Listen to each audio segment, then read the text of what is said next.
E este texto que nós acabamos de ler, que encontra-se no livro do Gênesis, no capítulo de número 18, nós vamos encontrar um Deus que ouve o clamor e que se dispõe a atender o clamor. Se nós formos ler todo o capítulo 18, e não vamos ler, né, nós vamos entender melhor que o capítulo 18 ele é introduzido com uma visita à casa de Abraão. Aleluia. Quem está visitando Abraão, pastor? O texto diz que são 3 anjos. O Deus que nós servimos, ele é Pai, Filho e Espírito Santo. Aleluia. Quando nós começamos a olhar esse texto com olhos espirituais, fazer uma exegese do texto, lembra da palavrinha que o pastor já ensinou várias vezes? Oica. Olhar. Olhar em torno e de interpretar. C, de correlacionar. E A, de aplicar. Oica, eu olho para que eu possa entender o que está acontecendo, eu preciso olhar em torno. Eu não posso olhar numa direção só, eu preciso usar também o periférico e olhar em torno, analisar tudo aquilo que está acontecendo. Quando eu começo a olhar, então, eu percebo que quem está escrevendo esse texto é Moisés, o autor do Pentateuco, ou dos 5 primeiros livros, chamados livros da lei, é Moisés. Moisés, então, aqui, ele está contando algo para um povo que está sob o seu comando.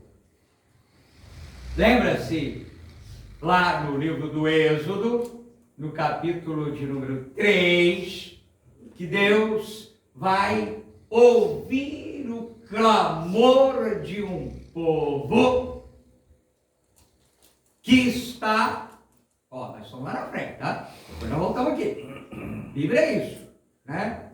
Nós precisamos entender do que está falando. E aí, lá na frente, Moisés está escrevendo. Quando, pastor? Aproximadamente 450 anos depois desse acontecimento. Como é que ele está escrevendo isto, pastor? E nós vamos observar que algumas coisas que ele fala é aquilo que somente Deus sabia. Porque disse Deus para si mesmo.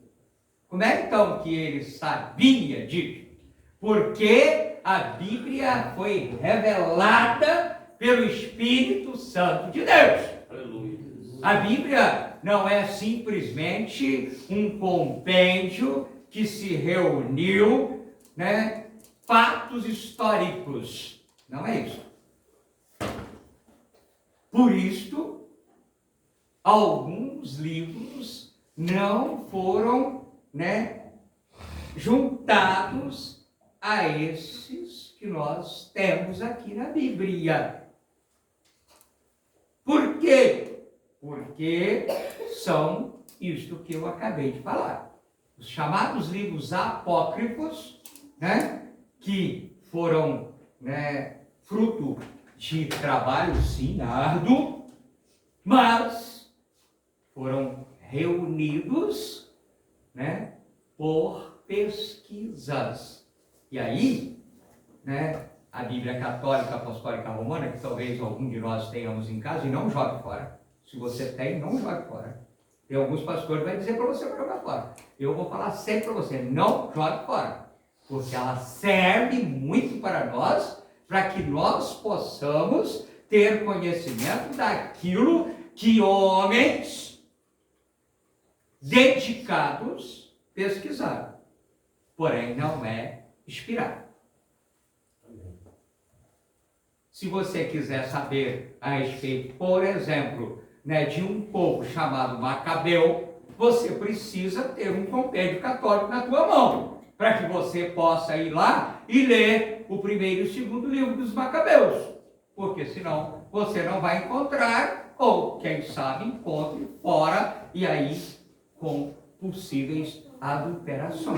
Mas vamos voltar aqui. Moisés, então, inspirado por Deus, ele vai estar escrevendo algo para preparar o seu povo, ou o povo que está sob o seu comando,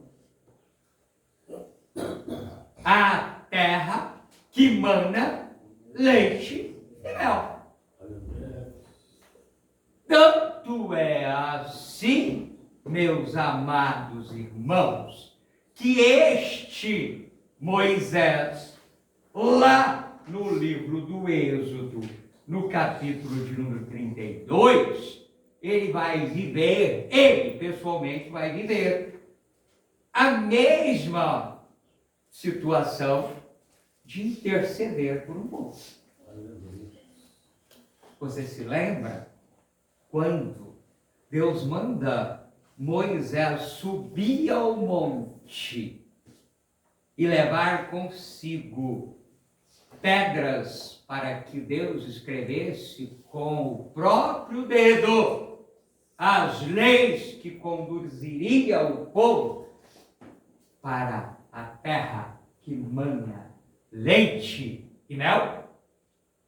Pois é. É neste momento que o povo se corrompe. E aí você se lembra, não vou ficar me atendo muito aqui, senão a gente não consegue ministrar aqui. E o povo se corrompe e fazem bezerro de ouro.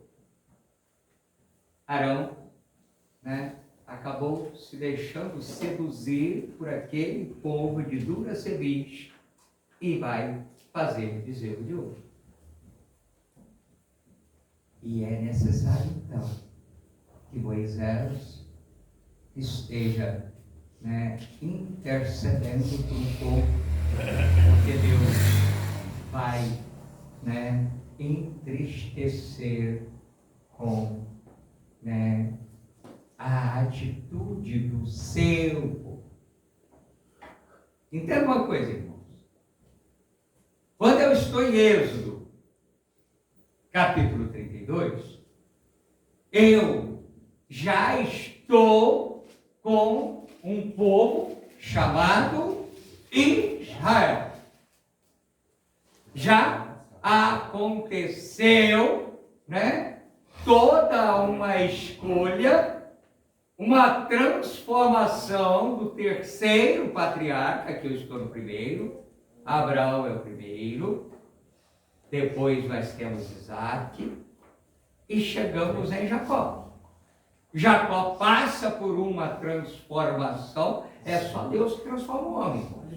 Não pense que eu ou você, o bispo, qualquer um dos pastores aqui, possamos transformar o homem, porque é pura ilusão.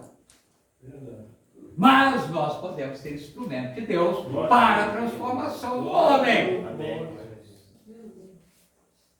E aí, meus amados, Deus vai fazer com que o patriarca Jacó, o enganador, passe pela moenda de Deus e se torne Israel.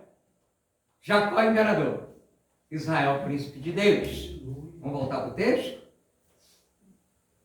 Só falamos isso tudo olhando em torno, irmãos, para entendermos o texto.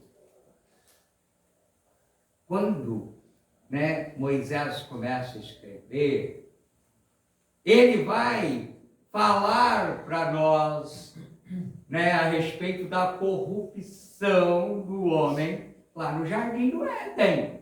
Gênesis capítulo 3. Se nós continuamos lendo esse livro, Deus, ele, né, se entristece com a atitude daqueles que houver escolhido e passa um tempo que, né, não há uma relação, né, de intimidade do homem com Deus, até porque o homem que se corrompeu não procura Deus. Quando chegamos em 7, há de novo, né, a ligação do homem com Deus. Enoque dá continuidade. E aí o homem se corrompe novamente e Deus vai fazer uso de um homem que não se corrompe, chamado Noé. Agora aqui, ele está lançando mão. Deus usa o homem para estabelecer o seu reino. Que bom que eu e você sejamos instrumentos de Deus. Porque, preste atenção numa coisa. Deus fez o homem para ser adorador. E se o homem não adora a Deus, ele adora a Satanás, a Lucifer. Não tem deste negócio de eu sou meio, né? Deus não se agrada de cima do muro, não, meus amados. Por isso, lá no livro do Apocalipse, ele deixa claro que, né, ele estava observando e havia ali uma das suas igrejas que não era nem quente e nem fria. Estava em cima do muro. E ele diz assim, olha, aquela palavra que o pastor Guilherme gosta, né? Oxalá. Quem dera que fosse então frio. Mas como não és nem frio nem quente, estou a ponto de vomitar da minha boca. Voltando para o texto, tem só 15 minutos. Deus então, quando chega no patriarca Abraão, você conhece o texto, o pastor Paulinho trabalhou com parte do texto, ele trabalhou mais à frente, né? Já com Isaac, garotão, né? Rapazinho bonitinho, né? Ali do sacrifício, no Monte Moriá. Mas, no capítulo 12, ele falou para nós a respeito, Deus vai se apresentar a este homem, então Abrão, e vai dizer para ele, sai da tua terra, sai da tua parentela, vá para onde eu te mandar, ser tu uma bênção. Aleluia. Através de você, eu vou abençoar todas as famílias da terra. Mas também eu vou amaldiçoar aqueles que te amaldiçoarem. É este, agora, Abraão, já, né, nas vésperas de acontecer o que Deus prometera, que é o filho dele, que está trazendo até a Abraão, através desta teofania. Que palavrão é esta, pastor? Esse palavrão significa Deus se manifesta Ele mesmo. E ele, então, a primeira coisa, a primeira notícia que ele vai dar para Abraão é que daqui a um ano você vai ser pai. Daqui a um ano vai cumprir a promessa. Porque a desobediência já houvera cumprido, né? Ou acontecido, não cumprido, né? Porque Ismael já tinha nascido.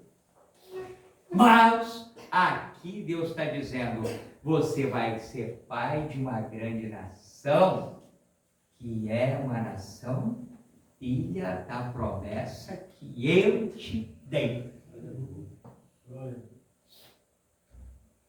Diz o texto bíblico que Abraão prepara um banquete. Um banquete para Deus, irmão.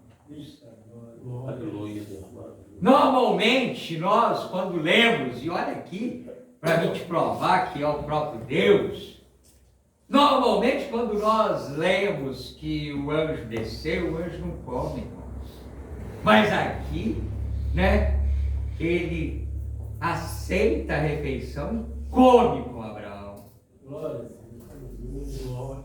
Ele participa daquela recepção que Abraão dera a ele, ou a eles, que aqui diz que são três, mas quando nós pensamos no Deus que é um só, né? Trindade Santa, então eu posso falar ele, Deus, único. Façamos o homem a nossa imagem, segundo a nossa semelhança. Desçamos e destruamos a terra. Isaías capítulo 6 agora. Quem enviaremos? É um Deus doido que conversa sozinho? Não. É um Deus trino que conversa, né, em trindade e que há concordância em simplicidade. Aleluia. Glória a Deus. Depois, né, que eles estão, né, eles acabaram de fazer aquela refeição, imagino que foi, né, a Bíblia diz que foi uma excelente refeição, né? Abraão era, né, um oriental, um sheik, e ele vai receber, né, aquela visita, né, em toda a pampa ou pompa, né, pampa não pompa, que, né, uma visita merece ser recebida. A honra que uma visita merece ser recebida, seja bem-vindo, bispo, esposa, né, e obreiro. E aí, meus amados, ele vai começar uma conversa consigo mesmo. Porque ele fora ali, porque chegara até os ouvidos de Deus, um relato que havia uma corrupção total em Sodoma e Gomorra. Queridos, Deus, Ele é onipresente, onisciente, Ele está em todo lugar, por isso Ele é onipresente. Ele é onisciente, Ele sabe tudo, o que passa aqui na minha mente agora Ele sabe. E Ele é onipotente. Mas Ele quer conversar conosco de uma forma que nós entendamos. Por isso acontece essa teofania. Eu vim porque me falaram, estou trazendo aqui para os nossos dias para cá, bem fresquinho para entender, né? Me falaram em oração.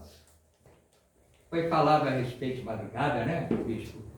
E o Salmo 63, entre outros textos, né? Davi vai dizer que é na madrugada. Ele introduz o Salmo 63 dizendo que de madrugada. Hoje eu conversava com a minha esposa a respeito disso. De madrugada, irmão. Tem que ser de madrugada, pastor? Deveríamos aproveitar, conforme o bispo falou, aquele momento, ó, né? Natural, será que é natural mesmo? Que nós levantamos para ir ao banheiro, né?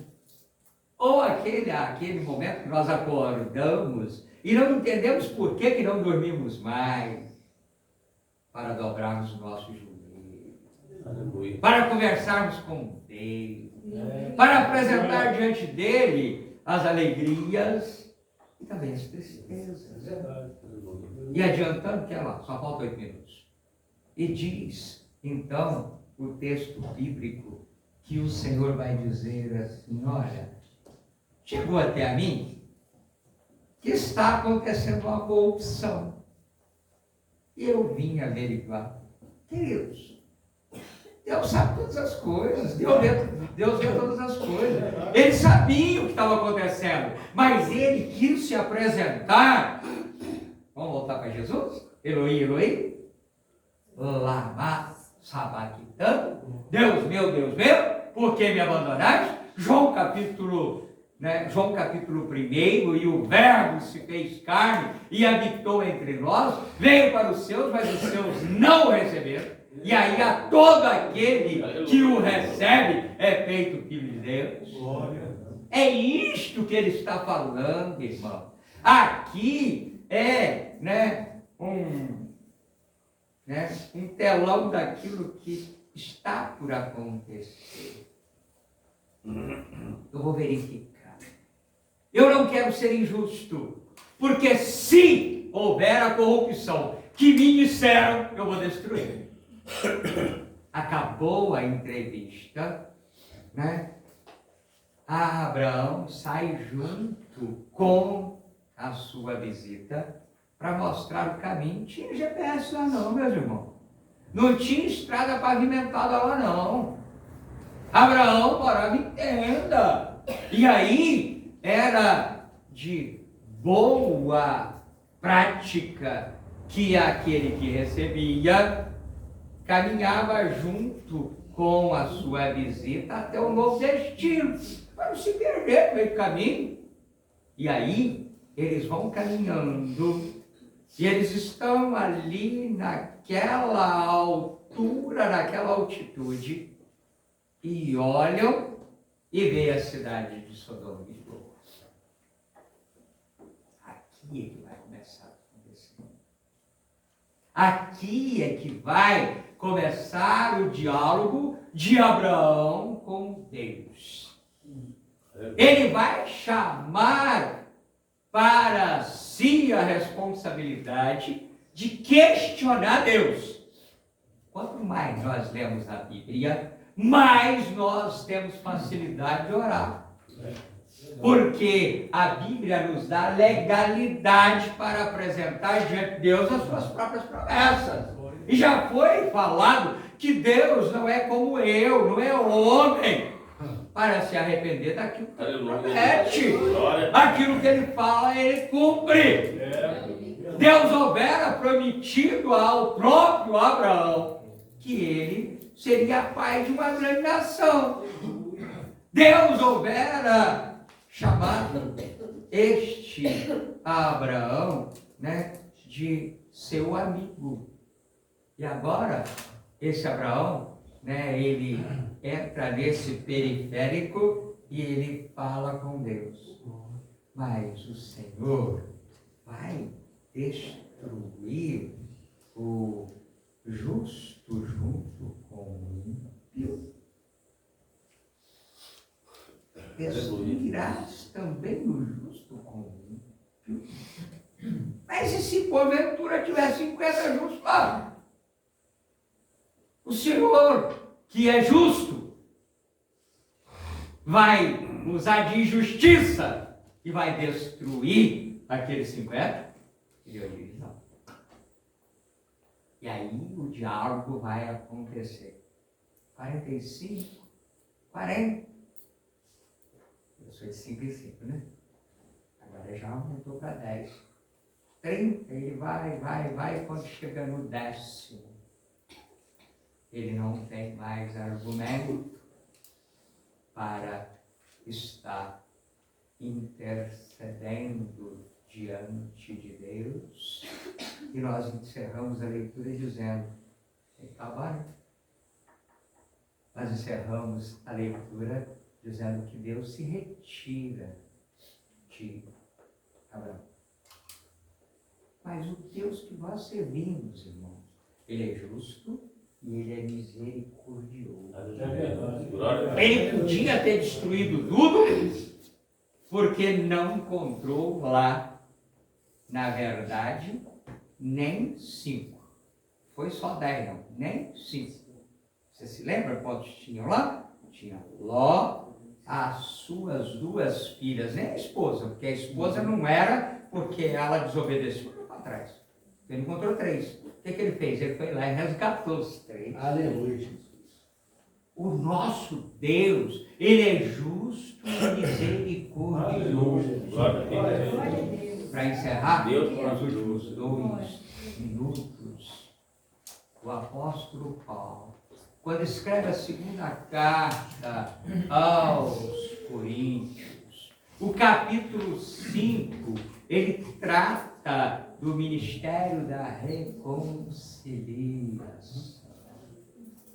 E ele vai dizer que esse Deus é tão bom que ele pega-nos nos nossos delitos, nos nossos pecados, né? Na imundície. Vamos voltar um bocadinho, aliás, voltar, não migrar para um outro texto para a gente fechar com este. O apóstolo Paulo houver escrito agora na carta aos Romanos, capítulo de número 1, a partir do versículo 18, que a humanidade estava corrompida. Eu vim para o Novo Testamento para ficar mais perto de nós. E Sodoma e Gomorra é destruída porque ali havia uma corrupção total do homem. Se você continua lendo, quando os anjos chegam na casa de Ló, os homens, os cidadãos daquela cidade de Sodoma, vão estar indo lá e querem que entregue a eles aqueles 2 homens. 2 filhas virgens aqui. Não queremos, mas queremos os varões. Homossexualismo. Mudaram, agora voltei para Romanos, e Paulo vai dizer, mudaram a prática natural. As mulheres com mulheres e homem com homem. Torpeza. O senhor está falando então que a gente tem que sair, né, batendo, matando, tudo enquanto é homossexual de jeito nenhum. Temos que amá-los. Mas daí, né, a gente agora receber, né, isso como algo que é correto e natural, e dar uma forma natural. Voltei agora para fechar do meu lado. E aí agora em 2 Coríntios o apóstolo Paulo vai dizer assim, olha, eis que tudo se veio Ah, você era isso e assim. De vez em quando tem uns mandatos de Satanás que vêm querer jogar na nossa cara que nós fomos no passado. Eis que tudo se fez novo. Aquilo que ficou, ficou, irmãos. Ah, tem consequência? Sim, tem consequência. Mas, meus amados, o nosso Deus é um Deus tão bom que Ele nos faz novas criaturas. Ou melhor, Ele nos tira de criatura e nos faz filhos dele próprio. Não é melhor que isso, que ser nova criatura. Ele nos faz seus próprios filhos. E aí, se a gente continua lendo, o apóstolo Paulo, 2 Coríntios 5, o apóstolo Paulo vai dizer que nós nos tornamos herdeiros e co-herdeiros. Herdeiro tem direito também, né, naquilo que o Pai deixa. E o que o Pai deixou para Jesus foi a ressurreição. Eloi, Eloi, lama sabachthani. Ele morreu, mas ressuscitou ao terceiro dia. E o apóstolo Paulo, agora em 1 Coríntios capítulo 15, lá no verso 51, ele diz assim: eis que eu vos digo mistério. Nem todos morreremos, mas todos transformados seremos, e no tocar buscaremos. Aleluia. Ele vai vir buscar. É essa igreja que precisa estar exercendo esse ministério de interceder, de orar, porque quando nós oramos, irmão, nós transformamos, através de nós, vou dar minha fala, através de nós, Deus transforma muitas situações. Esta igreja local e as demais congregações vivemos no mês passado 31 dias de oração. E talvez alguns de vocês pensam que não mudou nada, mudou muita coisa. E algumas coisas que você ainda não sabe que mudou, que vai mudar. Quando você tomar conhecimento, não questione, porque é resposta de Deus. A vontade de Deus tem que ser estabelecida. Não pode ser a vontade do homem, não pode ser a vontade do pastor da igreja local, o pastor presidente do campo, mas tem que ser a vontade de Deus.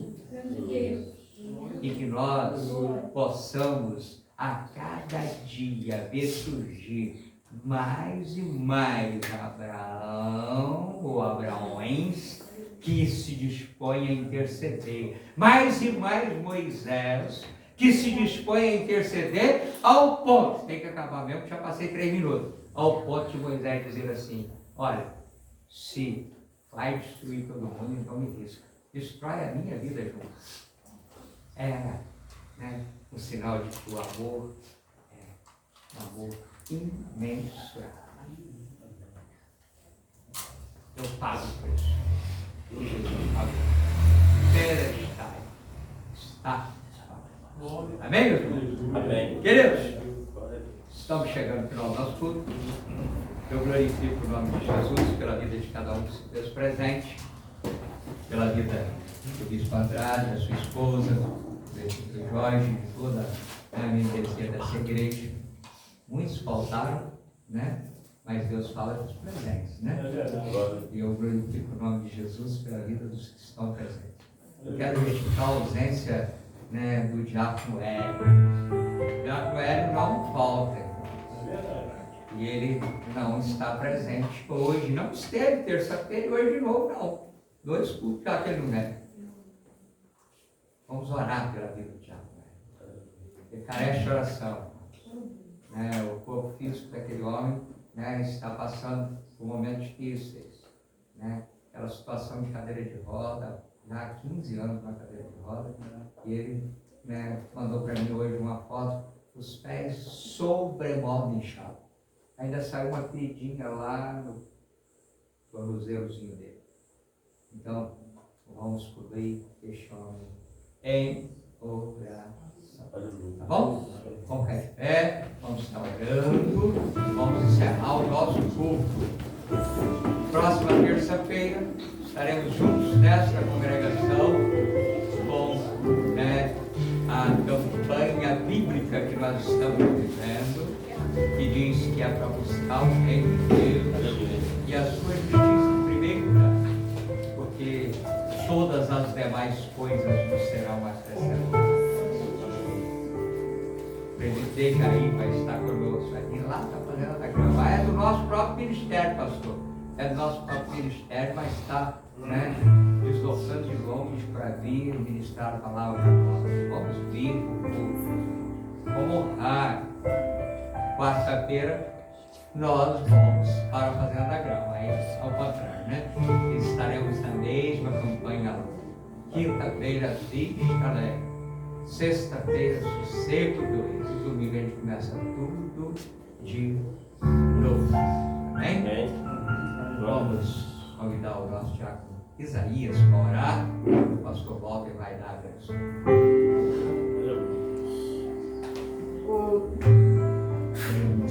Senhor, tenha paz no seu nome. Obrigado por Deus.